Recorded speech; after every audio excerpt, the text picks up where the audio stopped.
Jane has just left work and is in the supermarket doing her weekly shopping. She's got a lot of things on her mind and has been rushing around, throwing all the items she needs into the shopping cart.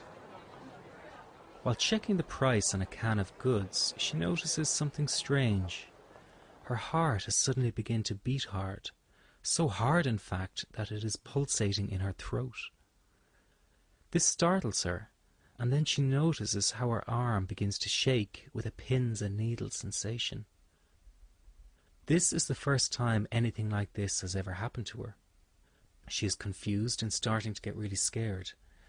Something must be wrong, she thinks, and begins to mentally list all the possible things it could be. Is it the start of a heart attack? Is it an allergic reaction to something she ate? Her stomach and chest muscles feel really tense and her breathing becomes faster and more shallow.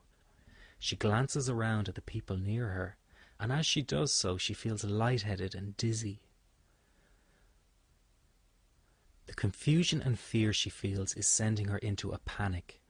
The sensations in her body intensify, and she is convinced something awful is about to happen.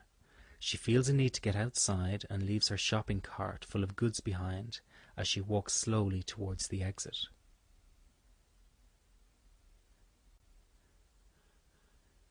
As soon as she is outside in the cool air, she feels a slight sense of relief and more in control as the physical sensations are losing momentum. Although she is calming down, she is still in shock and her body is shaking. It feels as if someone had just held a gun to her head. She has never felt so terrified and out of control in all her life. She calls her husband at work and tells him what happened and asks if he would meet her so they can go to the hospital together.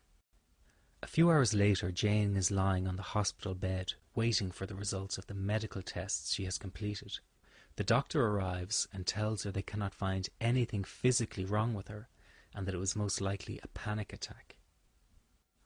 This is relieving yet confusing at the same time. A panic attack, she thinks. She remembers an aunt that experienced panic attacks, but never really understood what that meant and certainly never imagined it felt as scary as what she just went through. Glad that nothing is physically wrong, she checks out of the hospital and goes home. Within minutes of lying on the bed, she falls fast asleep. On waking the following day, Jane immediately begins to go over the ordeal in her mind. It all seems like a surreal dream. By lunchtime, she is already second-guessing the medical tests and convinces herself that something was missed and that there must be something more serious than anxiety involved. Days pass and she cannot stop thinking about what happened in the supermarket. She still feels shaken by the experience and lives in fear that it might strike her again at any moment. For the first time in her life, she does not feel safe leaving her home.